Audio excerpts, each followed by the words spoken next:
The center is celebrating its third anniversary in March, for which I'm delighted. Please come in and have a seat. Terrific. And we've had scores of wide-ranging programming in the center since our opening in 2007. And it has been extremely successful. It's been a lot of fun for us. My name is, I should have said, Elizabeth Sackler, in case you don't know. So this is my home away from home. And it's been a delight and a joy to work with the Brooklyn Museum in opening the center and in working in its continuation and the programming that we do here. And here is Catherine Morris, who is our wonderful curator, joining us today. So I'd like to welcome you all to our exhibition space, to our education facility dedicated to feminist art.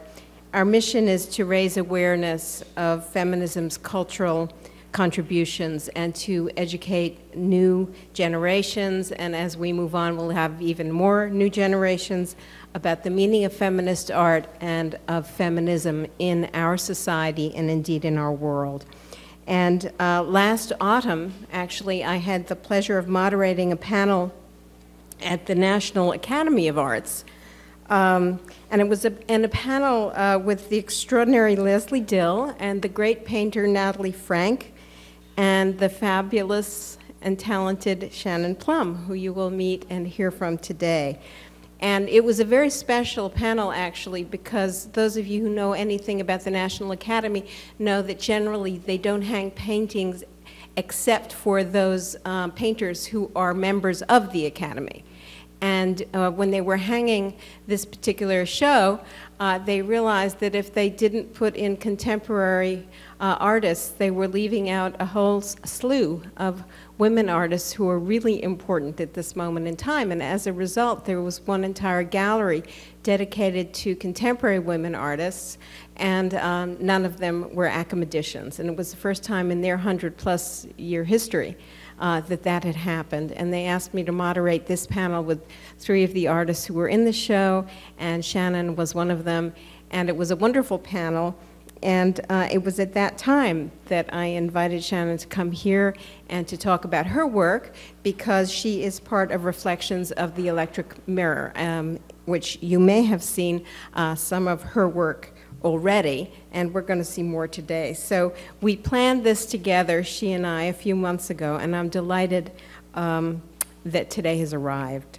The wall didactic here for commercials, which is the name of the art of the piece that's up in the Electric Mirror, reads, Plum's wordless performances reflect the influence of famous slapstick comedians from early days of film, such as Charlie Chaplin and Buster Keaton.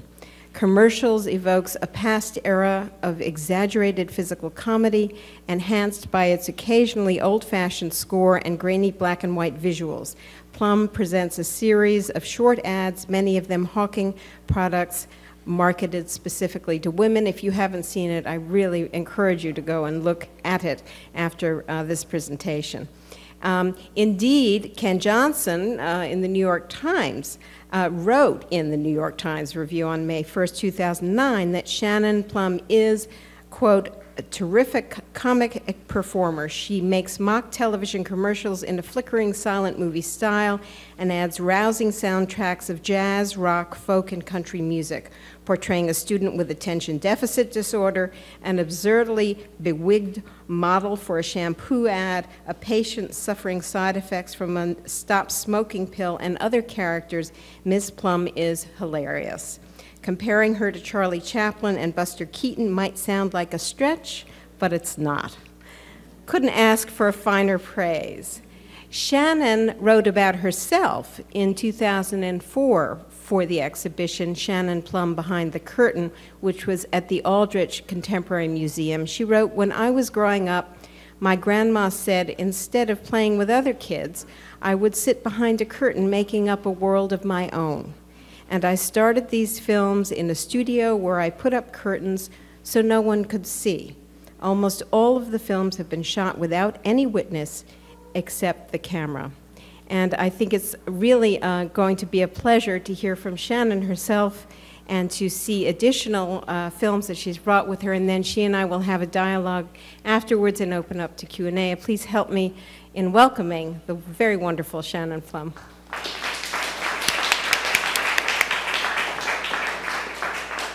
Thank you, Elizabeth. It's been an honor to show here at the center. I just want to make sure you know that for me. So I should start out telling you how I make my films. You know, I work all alone, so my films are silent, and I do Super 8 film.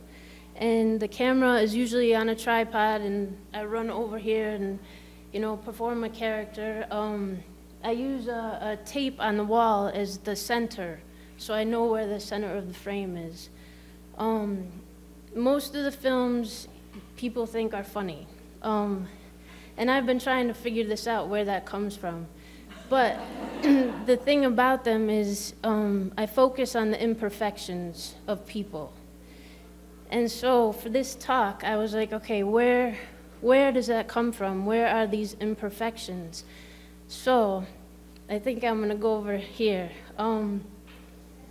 So what I did was I kind of put together a quick little version of growing up. And I'm going to show you what the perfect world was for me, and then what the imperfect world was. This is the perfect world. This is what I thought was perfect. So with Paul Newman, I think I still want to be like Paul Newman.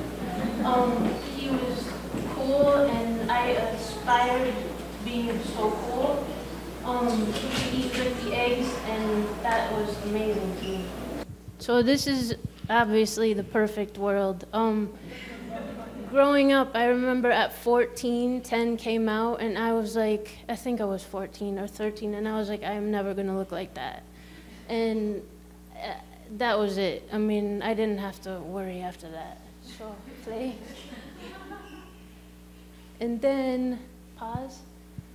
Donna Summer was like, if I could sing, you know, Someone Left the Cake Out in the Rain like her, I would have had it made.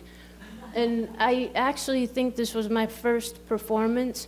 I remember I put on a robe. I was like 7 years old, and it had a big star on it. And I think my dog was there, and I had a broken microphone, and I just belted it out. And I think I was watching a reflection of myself in the sliding glass doors, and something was there that I think came back later. So she's an inspiration, but she's also in the perfect world. So, okay, play. And then this next lady, pause, is my Aunt Jean. Aunt Jean had like one white eye and one brown eye, and she was like born like that. So she was immediately imperfect from the beginning. And we lived together, her, my grandmother, and my grandfather, and she was with us. And she was just kind of, she is still, she's alive, but she's kind of a strange lady. She tells like Italian jokes in Italian and then translates them. And the Italian people go to heaven and the Polish people don't. So she's that kind of lady.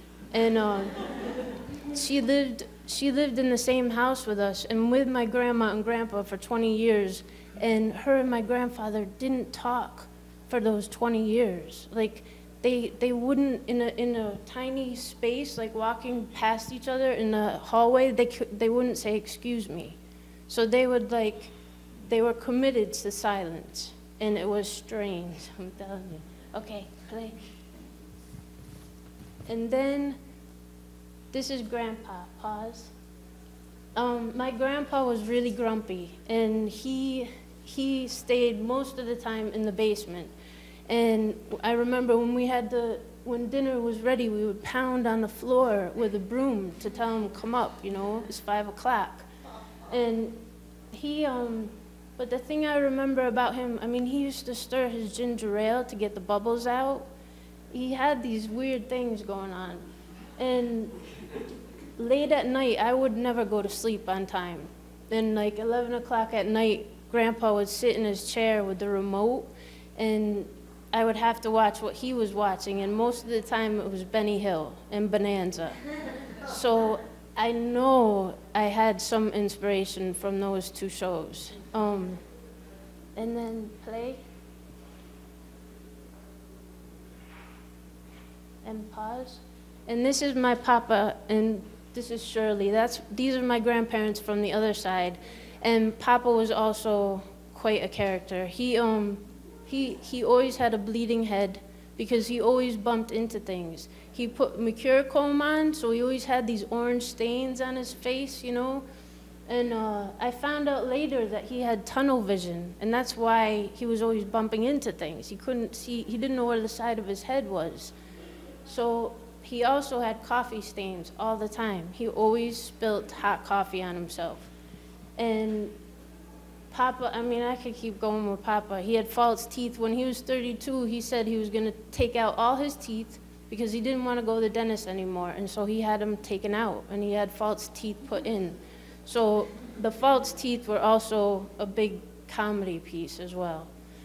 And I think that's it. So what happened was, I think in some way I aspired to be in that perfect world, you know? But honestly, it's like when I tried, I just constantly was turned down. There was like, your lips aren't big enough, they're too thin, your eyes are too big, they're not small enough, you're out of proportion, your breasts are too small. I mean, there were so many things, and I wasn't perfect. So I decided, okay, I want to be in the movies, but they're not going to let me in. So I'm going to make my own movies. And I found this great quote from Samuel Beckett, if I can find it now. So Beckett says, "Ever tried, ever failed, no matter, try again, fail again, and fail better." So these are my films.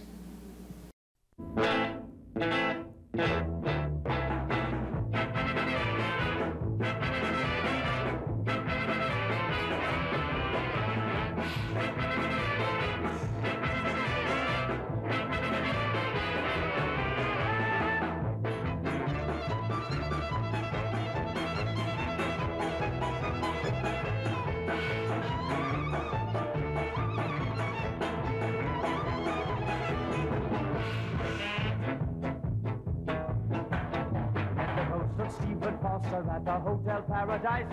This is what I told him as I gazed into his eyes. Rooms were made for carpets, towers made for spires, ships were made for cannonade to fire off from inside them.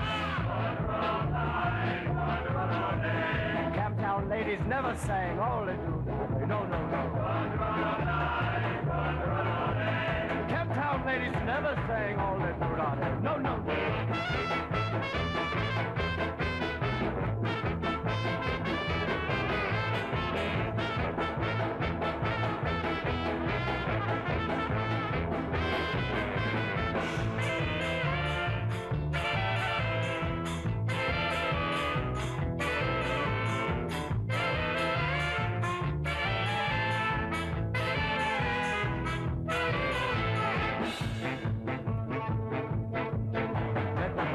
Stephen Foster at the Hotel Paradise.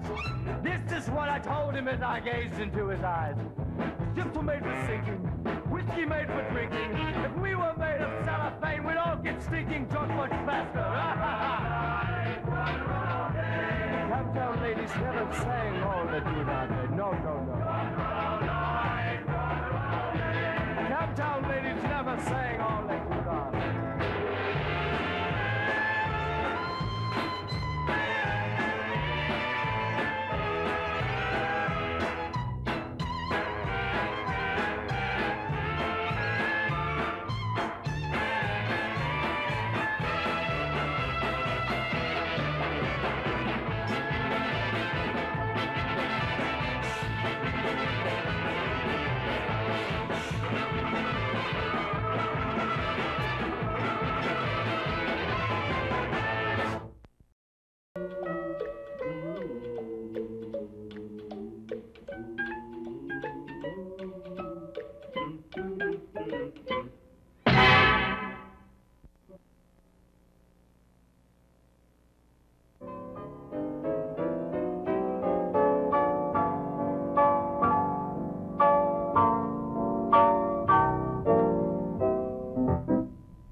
You put some salt in it.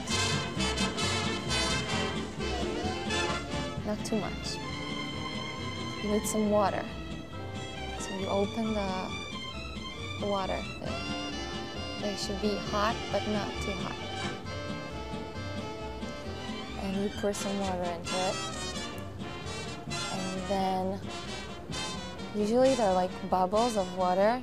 Not bubbles, but just like the oxygen, you know, in the water. Sometimes I put my finger in it so it won't be white, the water. Then you tilt your head and you put it next to your, I don't know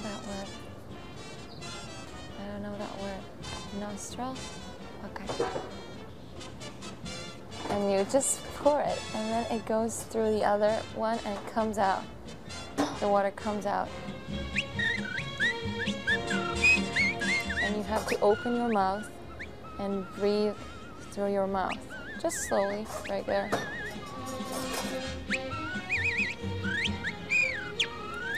Kiss me, Tootsie, and then... And then, okay, when the water stops, usually I sneeze. But I don't plan it. It just happens. And you have to blow your nose so everything will come out, which is gross, I know. And then you start the whole thing again. You fill it with water and a little bit of salt, and you do it the other side. And you do it, and it stops, and you sneeze again. Tootsie, don't cry. Goodbye, Tootsie, goodbye.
That's one.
about how you started making the films, and then somebody said to you, no, you are creating works of art. And I recall at some point you're having told a story about, well, that hadn't really quite occurred to you that that's what was going on, or somebody talked to you about the value of it, of your work.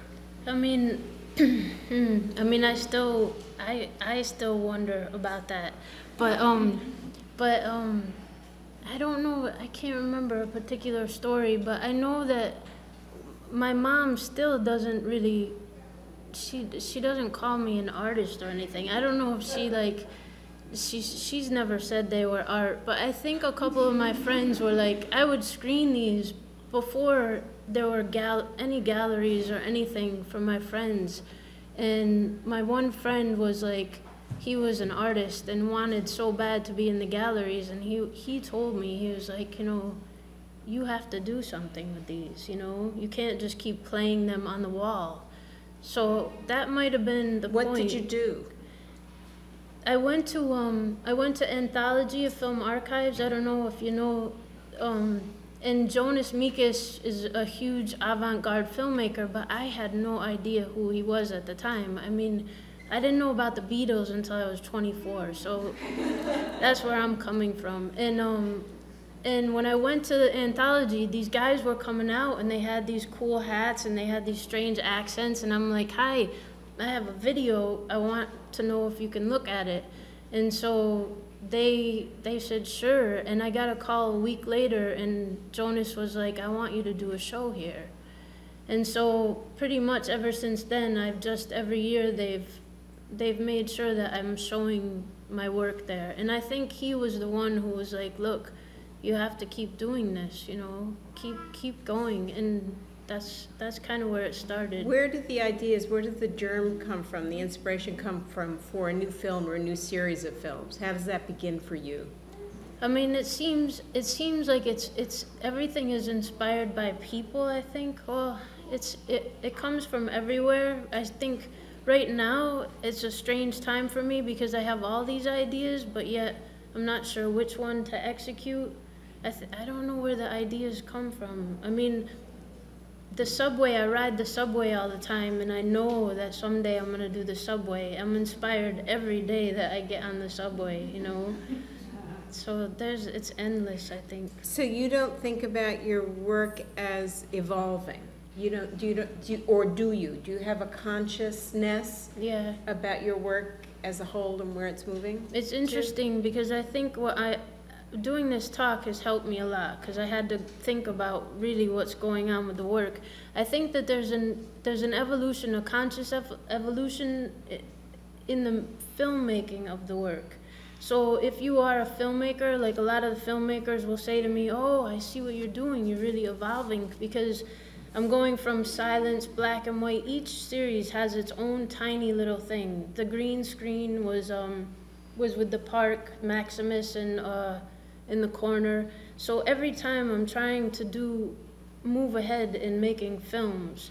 But the part that I'm wondering about is evolving in an art way, which I'm not always sure what exactly art is supposed to be, you know? So I'm getting a little tripped up trying to figure out that world, because conceptually I love to be clever and like think I know the people I like are real conceptual in the art world, you know? Do you know who Adrian Piper is? I do, but I don't know her work. Okay, because Madison and 34th Street reminded me of her series, The Mythic Man, where she puts on, she was very early, it was in the early 70s, where she put on costume and went through the streets of New York, and it was documented, and capturing people's response and her relationship to the environment around her. And it just sort of reminded me of that, except you're really doing things very differently. Yeah. With that in mind, because Adrian's got an incredible sense of humor as well, but I'm curious to know what you meant earlier when you said, well, I'm not really sure why people find these funny, or where does humor fit into them? And does humor drive you? I mean, you're wonderful to listen to hear you talk, because just your thinking is rather amusing. I think that's what it is. and the way you express yourself. So how does that all fit in? And are you self-conscious about it? Are you aware about it? I think with just this, like 2 months ago, I was like, I'm going to a clowning class because I never ever, like I set up a film, the first film I ever did, it was just funny. I was like, I don't know. And I was kind of disappointed. I was like, wait a minute, you know, I don't want to be serious. I got things to say, but then I was like, but it's funny. And the next film was funny, and the next one was funny. So I was like, I can't fight it. I'm not a control freak, so I'll just go along with it. And I think I have to learn to say the bigger things that I might want to say, how to incorporate the humor in those, because it's a tough balance. And I sometimes think that's where the art really lies sometimes. Is it content? Is in content, yeah. And I think I'm trying to there's so much just about people that I think is important, but I think when it comes to saying more, the things that really bother me, I don't know if my art I don't know where that's gonna fit in, the humor. You may create a new form within the form. Yeah. For that it would be very interesting to watch. Very interesting to watch. Do you choreograph your ideas ahead of time, and do you rehearse them? Yeah, I do. I try not to rehearse them too much because, like, the first film I showed you, The Pizza Man, I still believe that there's a relationship with inanimate things, and I often find if I'm on a good day and a carefree day, things, they will bump into me, and, like, it's really cool. And so I think what happens is I try not to rehearse too much because I want that thing to happen with props and, you know, just let them do what they do. And that was like with the pizza dough and the tickets and everything. All I wanted was that one ticket. You might not even seen it, but it just goes down on its own. And I was like, oh, that's magic. We got it. And so I do rehearse them and I choreograph them, but I keep a spot for improv. How do you get your films to Flickr? It's really, do that? it's the Super 8 film being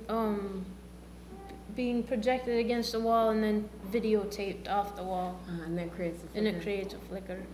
So the question is about the evolution of the use of music in the films and how it evolves. It's funny because, like, in the beginning, like, I wasn't with a gallery, so I could use anything I wanted. I was taking jazz and hip hop and, like, anything, you know. I could do Elvis Presley if I wanted to and get away with it.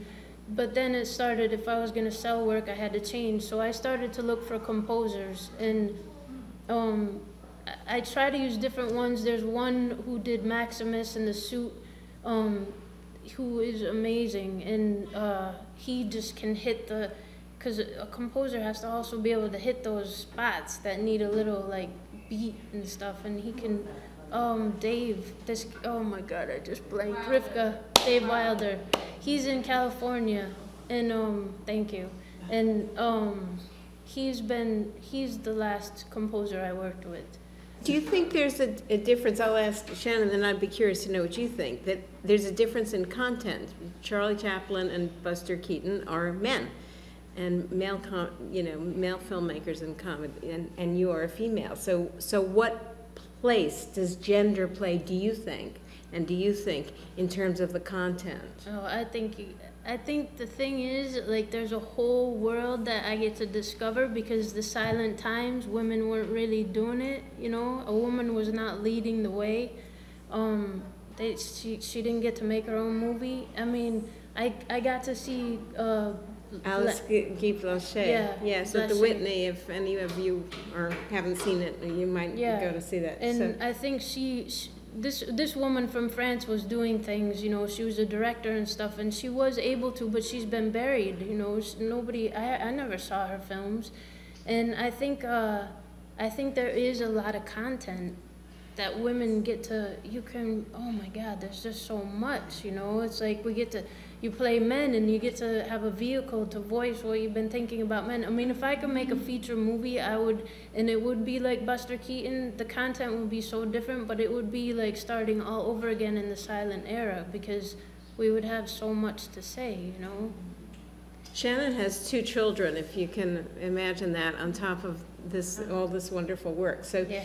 the baby that's in one of the films here was actually there when you were filming Yeah, it. and that was the thing that I wanted to tell you about, was that series was like a first, many firsts. It was like I had my first baby, a first solo show at a gallery, and my husband had to go away. Like, we were counting quarters, and then we're like, to get stuff, and we were like, okay, we gotta start working. So he had to go away to work, and I had to prepare a solo exhibition with a 3-month-old baby, or not even 3 months, younger than that. So it was, I said, I have to put the baby in, because I was breastfeeding nonstop. Yeah, Walker was a lot younger than 3 months. So that was, it was kind of insane. But he made it work. I mean, it was like, I was like, what am I gonna do? I was like, I wanna try to, I know a problem about being a new mom is like you don't feel sexy anymore. Like, there's no sexy at all. So I was like, okay, well, that's one thing. And then I was like, so I better put Walker over here while I'm doing this film. And then I'm like, okay, he's making it really not sexy. And then it just became not sexy, but sexy. But yeah. The question was about Shannon's experience in acting or modeling. Yeah, I mean, I don't want to take up a lot of your time, but that's a whole nother world that happened. I think I came here, I was delivering food in a van, and I was delivering to fashion photographers, and I would be sweaty and like lifting these heavy things, and for some reason they were like, come on, we want to take your picture. And I got introduced to the fashion world. And that's the place that actually people were like, you know, we know somebody famous is shooting you, so we're going to keep you over here. But we're not, you know, you're going to stay over here until we figure out what to do with you. So it got really weird. And then with acting, it was the same. It was more me. I was like, you know, you can't, in acting school, they told you have the looks to be a lead, not a character. And I was like, what do you mean? Acting is about being those real gritty people, you know? And so they immediately start to put you in narrow your possibilities down. And I just saw those things and did a couple of auditions, and, you know, as an actor, you want to perform all the time. And I was like, what, I'm going to wait 5 years for some guy to, if I fit his idea of, I just said, no, I can't wait. So I started these films thinking they were film sketches, and, you know, they would be like rehearsals for me or practice and stuff, and then they just evolved. When did you start creating films for the market, or what was the first film that went out into the art world and began your career as an artist? What year was it, 99? No, it was like 2004, 2003. Sarah Meltzer Gallery took me in in the summer show that she did, an exhibition, and I was part of that. I forget what films they were. They were real beginning films. A is for Apple. Not many people have seen those. And then I was like, Sarah, why don't you give me a show? You know, I didn't know anything about the art world. I'm like, come on, I can. She's like, you're not ready yet. I'm like, come on, you know, give me a show. And she called a few months later, and she was like, okay, let's do a show. How do you choose whether you're going to do color or black and white? Is that a financial choice, or is that an aesthetic choice? And do you prefer one or the other? I really love black and white, I think, but it was an aesthetic one. I went back to black and white for this last one because it was the movies, and I wanted it to be more romantic. And but yeah, I feel like I've moved on to color, because a friend told me a long time ago I was doing black and white. He's a photographer, and he was like, you know, come on, do some color. And I was like, no. And then like I realized I had to start going forward. What is the difference for you with color in terms of content or aesthetic between black and white and color in terms of your own thinking? It's kind of funny because this doesn't answer your question, but my mom said that when I was younger, we had a black and white TV in the room that we used to watch, and I asked her, I was like, Mom, when did the world go color? because I was like, you know, it's like, it used to be a black and white world, didn't it? But, I don't know, what was the question? Well, I'm just curious to know how you perceive the difference between black and white and color I in think terms of your work. it feels more modern. I think that's what happens. Like with the Olympics, I was so excited because I could shoot in Kodachrome, which was like a thing of the 60s and 70s, and like it just felt like the Olympics was so nostalgic in some ways, and then it does have something to do with moving forward and making it more of a timely thing. What is your next project that's underway?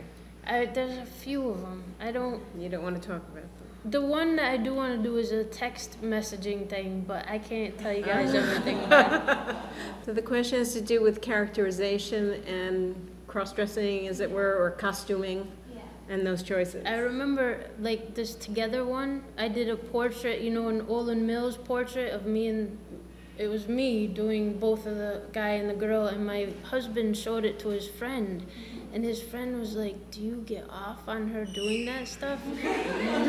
Because, you know, Derek was so proud of it. He was like, he shot it off to his friend, and he's like, "Wow, check out what Shannon's doing." And no, I don't know. I think I like the experience. I like to pretend I'm a man and see what it must be like. Like if I had more nerve, I would take it out on the street. Like I'm thinking about doing that sometime. And see what it's really like, you know, try to look so good as a man that people don't know. But I like to see what it's like to be each person, you know? I mean, to take some of these characters on the subway too, like not just to be a man, but to be a crazy lady who like, what she's doing, like biting her nails, and I mean, all of that stuff is nice to experience, or not nice, but interesting. It's very interesting because it's reminiscent really of a lot of very early Piper work. What you might want to try, which I did actually when my daughter, who is now quite old, was in grade school, I volunteered to be the Santa at their Christmas party and did. And it was wonderful. Yeah. What I found was that after I took the costume off and I was walking down the halls and I was seeing kids that had sat on my lap and said, oh, they wanted this or they wanted that. And I'd say to them, hi. And they would look at me, you know, like, why are you talking to me? Yeah. I don't know who you are. But the costuming is a wonderful thing. Clowning is a wonderful thing. Yeah. And you do take on, I think, especially when it's extreme. Yeah. I mean, Santa's pretty extreme for me. Yeah, anyway. that's pretty good. It was like fun. It was a lot of fun. And that's what I wanted to say about the stewardess, was like I was trying to put this talk together, and I was like, yeah, but that stewardess works, but somehow it's imperfect. Like, yeah, I tried in that one. I think I successfully made perfection, an imperfect world, perfect. Yeah, exactly. Yeah. I think I'm trying still to be perfect, right? That's the point. I don't know, I can't get away from that. But yeah, I enjoy the failure.